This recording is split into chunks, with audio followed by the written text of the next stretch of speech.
విమానాలు మనుషులు ఇప్పుడే కనిపెట్టలేదంటారు. పురాణాల్లో వేల సంవత్సరాల క్రితమే ఒక దివ్య విమానం ఉందని పురాణాల్లో ఒక అద్భుతమైన దివ్య విమానం గురించి చెబుతారు. దాని పేరు పుష్పక విమానం. సృష్టికర్త బ్రహ్మదేవుడు దివ్యశక్తితో ఈ విమానాన్ని సృష్టించాడు. ఈ విమానం చాలా ప్రత్యేకం. ఎంతమంది ఎక్కినా అది పెద్దదిగా మారి అందర్నీ తీసుకెళ్లగలదు. అంతేకాదు, అది యజమాని ఆజ్ఞ ప్రకారం తానే ఎగురుతూ వెళ్లేది. బ్రహ్మదేవుడు ఈ అద్భుతమైన విమానాన్ని ధనదేవుడు కుబేరుడికి బహుమతిగా ఇచ్చాడు.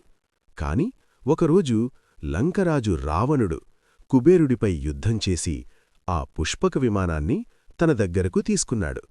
తరువాత అదే విమానంలో సీతను అపహరించి లంకకు తీసుకెళ్లాడు. తరువాత అదే విమానంలో సీతను అపహరించి లంకకు తీసుకెళ్లాడు. తరువాత జరిగిన మహాయుద్ధంలో శ్రీరాముడు రావణుడిని ఓడించాడు.